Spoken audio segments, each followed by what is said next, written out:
Bienvenidos, esto es Informe Extra. Hoy vamos a analizar el caso Errejón. Íñigo Errejón ha sido hasta hace unos días uno de los principales actores políticos de la izquierda española. Sin embargo, hace unos días ha caído en desgracia, acusado de agresión sexual por varias mujeres. Su partido, o su coalición, Sumar, es aliada del gobierno de Pedro Sánchez y la líder de Sumar, Yolanda Díaz, es vicepresidenta segunda de este gobierno. Una situación que no ha sido pasada por alto por la oposición. Vamos con el informe. En España, Alberto Núñez Feijóo, presidente del Partido Popular, arremetió contra el gobierno de Pedro Sánchez a raíz del caso Errejón, el cual considera un escándalo de tal magnitud que haría caer a cualquier gobierno en España. En una entrevista con Es Radio, Feijóo calificó el asunto como un reflejo de la catadura moral de la administración actual, afirmando que tanto Yolanda Díaz como Sánchez optaron por tapar el caso para proteger su estabilidad en el Congreso. El líder del PP sostuvo que la coalición Sumar es una jaula de grillos, con contradicciones internas entre Díaz, Más Madrid y Podemos, y recordó que la diputada madrileña Loreto Arenillas acusó a Más Madrid de ignorar denuncias previas contra Errejón hace un año. Feijóo también comparó este caso con la respuesta inmediata de su propio partido ante acusaciones en redes sociales contra el senador José Ignacio Landaluce, subrayando que en el PP se aborda cualquier denuncia automáticamente y se aclara de inmediato. Además, Feijóo cuestionó la podredumbre en el gobierno tras las revelaciones del caso Koldo y exigió que Sánchez dé explicaciones públicas. Señaló que el líder socialista está rodeado de figuras clave como Aldama, Koldo y Ábalos, involucrados en diversas polémicas, y afirmó que jamás en la historia de nuestro país un presidente había estado tan cercado por la corrupción. Según Feijóo, estos aliados cercanos conocen a fondo los negocios y presuntas irregularidades que afectan al presidente y a su entorno político, vinculando estos temas también a la dependencia política de Sánchez en líderes como Puigdemont. Bueno, hasta hace unos días, Íñigo Errejón era diputado de la coalición Sumar y además portavoz de este grupo político en el Congreso de los Diputados. Su carrera política ha terminado al caer él en desgracia a raíz de acusaciones sumamente graves, sobre todo en el contexto político español y en la esfera política a la que él pertenece, de feminismo radical, en la que las denuncias, por el solo hecho de provenir de mujer, tienen mucho más peso que lo que deberían tener en un Estado de Derecho. Pero iremos a ese punto más adelante. Antes, hagamos un repaso de la trayectoria de Íñigo Errejón para tener claro su perfil político y cómo es que finalmente ha caído en desgracia. Íñigo Errejón siempre ha sido un radical. Inicialmente se sabe que él era anarquista, sin embargo, acabó posicionándose y siendo parte de organizaciones políticas de izquierda de orientación marxista. Como se sabe, Íñigo Errejón, junto a Juan Carlos Monedero y Pablo Iglesias, fundaron en el año 2014 Podemos, un partido político de orientación marxista abiertamente partidario de los regímenes dictatoriales y autoritarios de izquierda en Hispanoamérica. Un partido que, además de ello, adoptaba y se adhería a toda la agenda woke de feminismo radical, de ecologismo, de las reivindicaciones de los colectivos LGQTB+, de además posicionarse en contra, a favor de las fronteras completamente abiertas, del lenguaje inclusivo, de las cuotas, en fin. Toda esta agenda era parte de promovida por Podemos, un partido en el que Íñigo Errejón no solamente era un dirigente importante y fundador, sino uno de los ideólogos. Y bueno, además Podemos, ese año, en el 2014, cuando se funda, crea una consultora política de nombre CELAC, que era el Centro Estratégico Latinoamericano de Geopolítica, que tiene sede en Ecuador y que en su momento asesoró a los regímenes de Nicolás Maduro, de Rafael Correa, de Evo Morales y de los Kirchner. Entonces, esta era la posición de Íñigo Errejón desde prácticamente su inicio en la vida pública, en la vida política. Respaldó abiertamente a los regímenes antidemocráticos y promovió ideas abiertamente contrarias al Estado de Derecho. Ideas que en los hechos están afectando su carrera política, por el hecho de que su feminismo radical iba en contra de principios esenciales del Estado de Derecho, como la presunción de inocencia y también la igualdad ante la ley.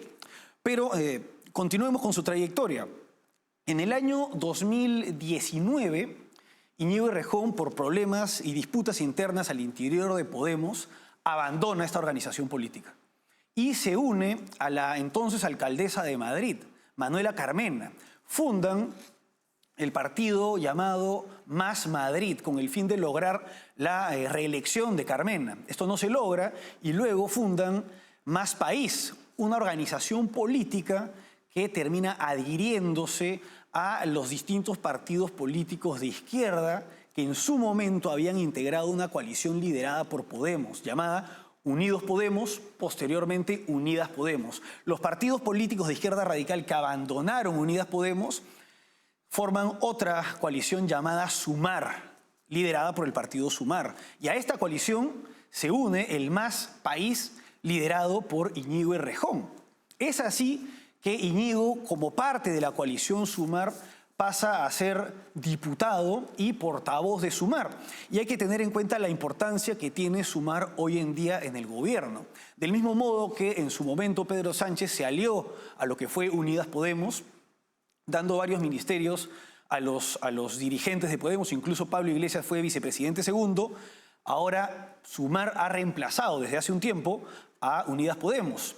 Y Yolanda Díaz, su principal líder, es ministra de Trabajo y además vicepresidenta segunda. En total son 5 de los 22 los ministerios que están a cargo de Sumar. Y además esta es la situación que hace comprometedora la posición y los cuestionamientos que se hacen a Íñigo Errejón, algo que no ha desaprovechado la oposición para atacar al gobierno en un contexto de constantes escándalos políticos y también de corrupción. Ahora, con respecto al pensamiento en concreto de Íñigo Errejón, al margen de su trayectoria política, tenemos que él, como lo he mencionado, él fue uno de los ideólogos de Podemos y además ha sido ideólogo de Sumar, bueno, de Más País. Él es de formación politólogo, se doctoró en el 2012 en Ciencia Política en la Complutense de Madrid con una tesis que se titulaba La lucha por la hegemonía durante el primer gobierno del MAS en Bolivia, 2006-2009, un análisis discursivo. Y hay que tener en cuenta que para este sector político, el discurso es sumamente importante y se impone a la realidad. Es por ello que no calculan las consecuencias del propio discurso, con lo cual al final muchas veces terminan viéndose perjudicados, como en el caso del propio Íñigo Errejón. Por otra parte, en su momento, como lo he mencionado, él era uno de los abanderados de toda la cultura woke en España, del feminismo radical y del concepto de el hermana yo sí te creo, que es esta idea que consiste en creerle a la mujer por el hecho de ser mujer o dejando de lado la presunción de inocencia y la igualdad ante la ley. Veamos algunos mensajes de la cuenta de X de Íñigo Errejón. Por ejemplo, en el 2017, según me parece, como se puede ver en la imagen, Íñigo Errejón señaló: orgullo de Madrid y de su gente que hoy grita yo sí te creo, exigiendo una legislación a la altura que proteja a las víctimas de la violencia sexual en lugar de cuestionarlas. Hermana, yo sí te creo. Por otra parte, en otro mensaje señaló más recientemente: no hay denuncias falsas. Hay una derecha fanática cuyo trabajo es criminalizar a las mujeres. Ahora, teniendo en cuenta esta perspectiva, ¿qué puede decir Íñigo Errejón con respecto a las denuncias que han empezado a salir en contra suya? ¿Se trata de una derecha fanática por parte de quien cuestione estas denuncias? ¿O que esté a favor del derecho de defensa y de la presunción de inocencia? Al final de cuentas, los principios que él ha tratado de demoler son los principios que están evitando que él vaya directamente a la cárcel. Pero en fin, ahora, con respecto a la denuncia, ¿qué fue lo que sucedió? La periodista Cristina Fallarás, que es una feminista radical, publicó en sus redes sociales, concretamente en Instagram, un mensaje en el que se hablaba de una denuncia a un político de quien no decían su nombre. En su mensaje en Instagram señalaba lo siguiente, voy a leer una parte: a mí me pasó con un político que vive en Madrid, un político muy conocido, que me habían avisado del trato que le daba a las mujeres, pero dada su posición política no podía creerme que eso fuera verdad. Así que aún así seguí. es un maltratador psicológico. Esta es la dinámica que emplea. Y bueno, luego pasa a describir la actitud tóxica de Íñigo Errejón.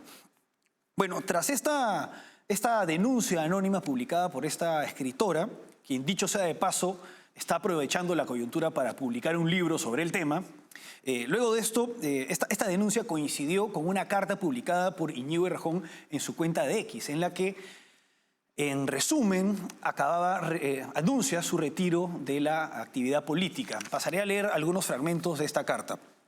Bueno, Íñigo Errejón señala: he tenido el privilegio de defender las ideas que considero más hermosas y justas, y de hacerlo durante una de las décadas más intensas, pero también más duras de la política española.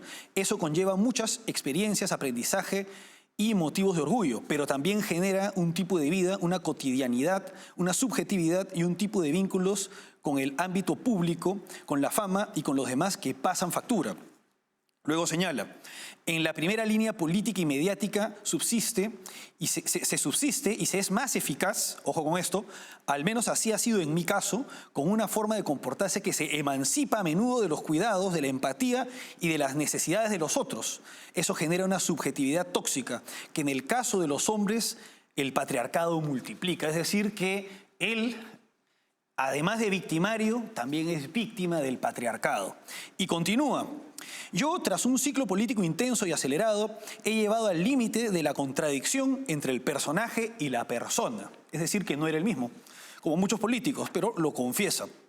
Entre una forma de vida neoliberal y de ser portavoz de una formación que defiende un mundo nuevo, más justo y humano, llevo tiempo trabajando en un proceso personal y de acompañamiento psicológico, pero lo cierto es que para avanzar en él y para cuidarme necesito abandonar la política institucional y sus exigencias. Anuncio así mi dimisión como portavoz del Grupo Parlamentario Plurinacional de Sumar, dejo el escaño en el Congreso y todas mis responsabilidades. Bueno, como podemos apreciar, Íñigo Errejón reconoce desde su perspectiva woke que ha tenido una actitud tóxica, que su personalidad se ha emancipado de que el personaje digamos que el personaje se apoderó de la persona, y además culpa al patriarcado y al neoliberalismo de actos que son definitivamente cuestionables.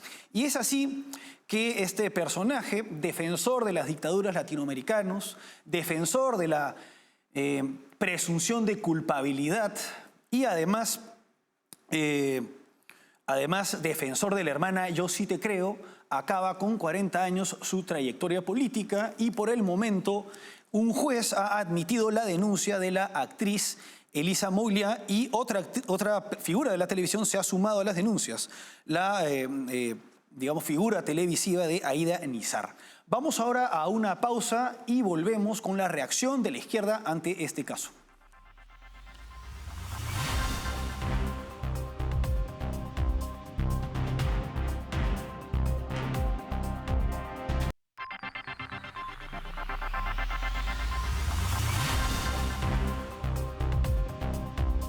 Seguimos el informe extra. En el bloque anterior vimos la trayectoria política y cómo ha estallado el caso contra Íñigo Errejón. Ahora pasemos a analizar las reacciones de la izquierda española ante este escándalo político.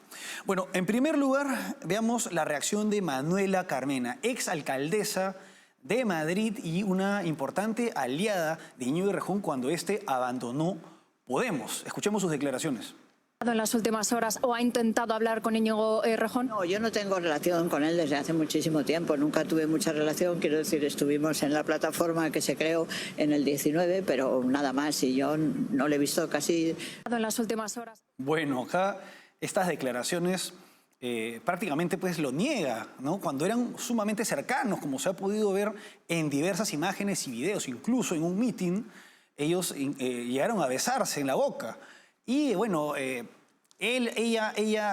Manuela Carmena fue, digamos, la aliada principal de Íñigo Errejón cuando él abandona Podemos. Juntos crean Más Madrid y luego Íñigo Errejón crea Más País, con el fin de que ella pudiera reelegirse como alcaldesa. Sin embargo, como podemos apreciar, ella hace mucho tiempo que no lo ve.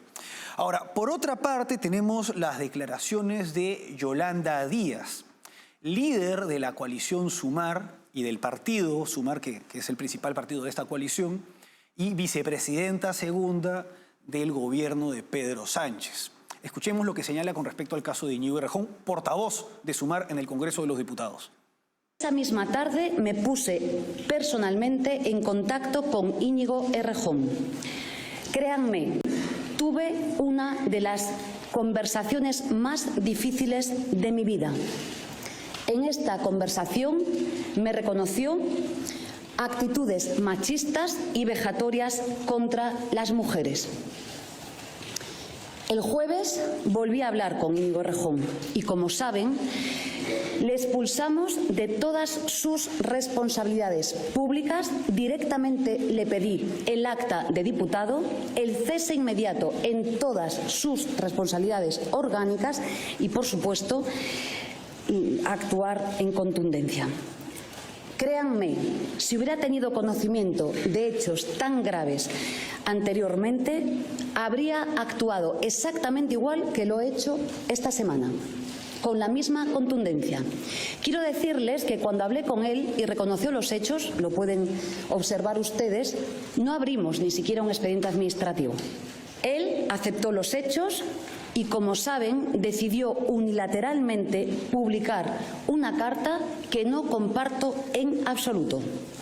Lo digo claramente, se llama machismo y esta violencia no tiene cabida en la vida pública en la que, saben ustedes, yo tuve conocimiento de la denuncia que formuló esta mujer por mi equipo. Recuerden ustedes que estábamos ya en precampaña electoral y fue mi equipo el que me comunicó esa denuncia vía tuit. Hablé con Podemos, con la secretaria general de Podemos, con la... Bueno, es mentira que los dirigentes de Sumar desconocieran las acusaciones contra Íñigo Errejón por lo siguiente. Podemos, el partido al que él perteneció y actualmente sus principales enemigos, pusieron en conocimiento de la dirigencia de Sumar acusaciones contra Íñigo Errejón del año pasado.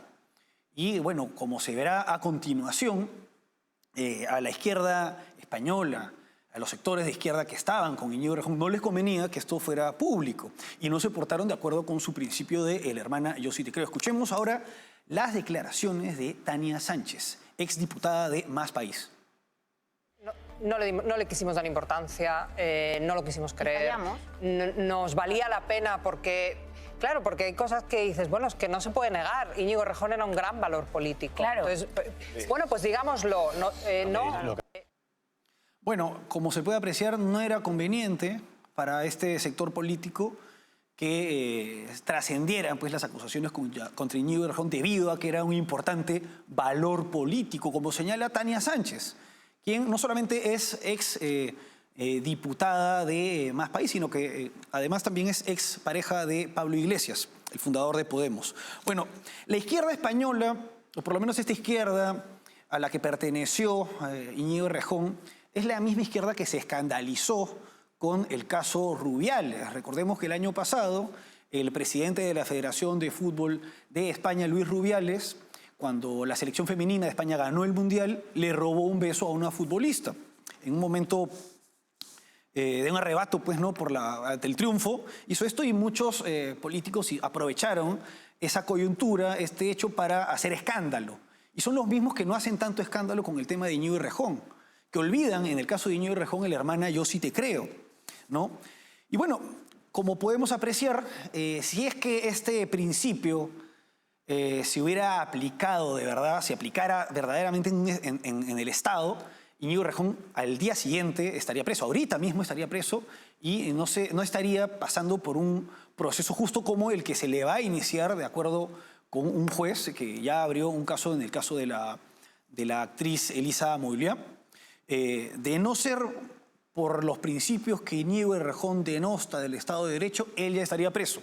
Pero bueno, siempre se señala que la revolución se come a sus hijos y hay que retroceder a la historia. Por ejemplo, en la Revolución Francesa, los más radicales que ordenaban la decapitación de quienes no estaban con la revolución fueron finalmente decapitados. Robespierre, Saint-Just, Danton, los jacobinos fueron perdieron la cabeza, producto de la propia revolución que ellos promovieron. Algo similar también pasó después de la Revolución Rusa. Una vez que muere Lenin, la vieja guardia bolchevique es eliminada por Stalin. Mueren Zinoviev, Kanev, Radek, Bukharin, entre otros. Algo similar, algo parecido pasó tras el triunfo de la Revolución Cubana. Importantes comandantes de la Revolución Cubana acabaron siendo fusilados. Y es que la revolución, efectivamente, se come a sus hijos. Y en este caso se trata de una revolución woke y de feminismo radical que está ahora yendo en contra de uno de sus principales promotores. Vamos ahora a una pausa y regresamos.